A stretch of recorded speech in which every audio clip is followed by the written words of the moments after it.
ठाकरे के लिए सपोर्ट बढ़ता ही जा रहा है तो सीएम उद्धव की मुश्किलें तो बढ़ती ही जाएगी। उद्धव सरकार को इस्तीफा दे देना चाहिए। लगातार अन्ना हजारे ने आवाज उठाई। जब देखा जाए तो राज ठाकरे ने उद्धव सरकार के खिलाफ आवाज उठाई थी लाउड स्पीकर को लेकर, तो अब लोकायुक्त कानून के लिए आवाज उठाई गई। वहीं बताया जा रहा था कि नवनीत राणा जो है सो बढ़ चढ़ कर उद्धव सरकार के खिलाफ चुनावी मैदान पर उतरने के लिए हुंकार भर चुकी है।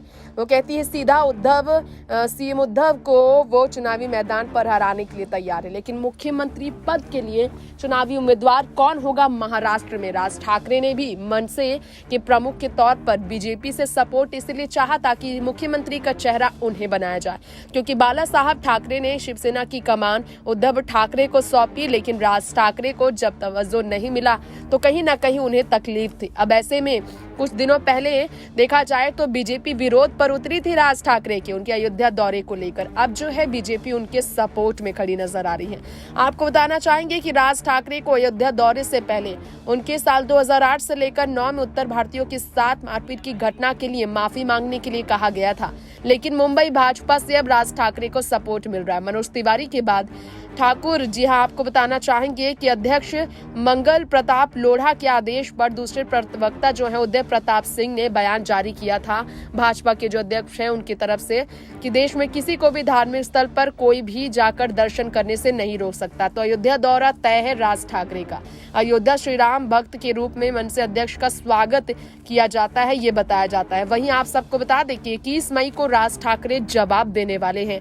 पहचान फायर ब्रांड नेता के तौर पर उनकी है और उनके जो सलाहकार हैं, जो उनके सपोर्टर्स हैं, उन्होंने कहा है कि राज ठाकरे को अपनी पहचान नहीं भूलनी चाहिए। भाजपा सांसद बृजभूषण को भी वो जवाब देंगे अगर वो ऐसे विरोध करना नहीं छोड़े। तो आपको बता दें कि 5 जून को प्रस्तावित अयोध्या दौरे के पहले 21 मई को राज ठाकरे का जवाब आना है। और आक्रामक नेता की जो छवि है राज ठाकरे की मराठी भाषियों में वो जो धूमिल हो गई है बृजभूषण की वजह से, उसका जवाब लेंगे राज ठाकरे बीजेपी के इस नेता से। तो वहीं आप सबको बता दें पुणे के मुठा नदी तट पर मनसे की होने वाली सभा में राज ठाकरे 21 मई को MIM के विधायक अकबरुद्दीन ओवैसी और भाजपा सांसद बृजभूषण शरण सिंह दोनों को जवाब देंगे। यानी कि बीजेपी और ओवैसी दोनों के खिलाफ उनका हंगामा होने वाला है। और ऐसे में इच्छा यही है मनसे नेताओं की कि राज ठाकरे जरूर जवाब दें।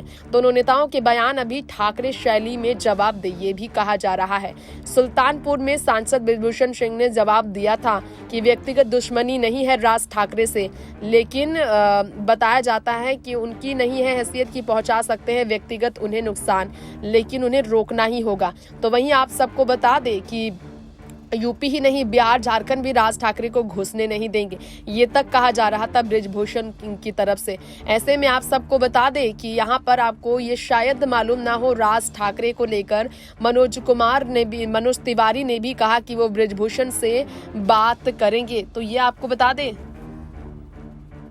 भले ही मनोज तिवारी भी उनके सपोर्ट में नजर आए, लेकिन उनकी गलती उन्हें स्वीकार करनी चाहिए। राज ठाकरे ने गलती की थी, मनोज तिवारी ने भी ये कहा है। और ये बात है कि उन्हें माफी तो मांग लेनी चाहिए, स्वीकार करने में हर्ज क्या है अगर उनसे गलती हुई है, ये भी कहा गया। तो वहीं आप सबको बता दें सियासत बहुत गंभीर होती जा रही है। बृजभूषण से भी बात करेंगे वो, मनोज तिवारी ने ये भी कहा। तो वहीं आप सबको बता दें कि कई लोग यूपी से भी राज ठाकरे के सपोर्ट में नजर आए, क्योंकि राज ठाकरे का चुप रहना करता है इशारा कि वो नवनीत राणा और बीजेपी के पूर्व मुख्यमंत्री बीजेपी के नेता देवेंद्र फडणवीस को नुकसान पहुंचा सकते हैं, क्योंकि ना तो नवनीत राणा ना ही देवेंद्र फडणवीस एक साथ खड़े होकर राज के सपोर्ट में हैं। सीएम उद्धव के खिलाफ ये दोनों जरूर है, लेकिन राज ठाकरे के सपोर्ट में वो नजर नहीं आ रहे हैं, जिससे कहीं ना कहीं देखा जाए तो राज ठाकरे का गुस्सा निकलेगा ही। लल्लू सिंह ने भी, भाजपा के सांसद ने राज ठाकरे को सपोर्ट किया था। विनय कटिवार ने भी अयोध्या दौरे पर प्रतिक्रिया देते हुए कहा था राज ठाकरे को लेकर कि वो उनके स्वागत के लिए तैयार हैं। महासचिव चंपत राय ने भी राज ठाकरे को सपोर्ट ही किया था, लेकिन लेकिन राज ठाकरे का चुप रहना इशारा करता है कि बीजेपी को वाकई में वो सीधा नजर यहाँ पर सीधा नुकसान पहुंचा सकते हैं। राज ठाकरे का गुस्सा 7वें आसमान पर है, चुप रहकर वो अपना गुस्सा जाहिर कर रहे हैं और विरोध में वो नवनीत राणा के भी उतर सकते हैं, बीजेपी के भी, क्योंकि मोदी अमित शाह की तरफ से, केंद्र की तरफ से आवाज राज ठाकरे के सपोर्ट में आवाज तक सामने नहीं आए। वही रामदास अठावले केंद्र में रहकर राज ठाकरे की विरोध में ही बोलते नजर आए। नेक्स्ट 9 न्यूज़ से तृप्ति की रिपोर्ट।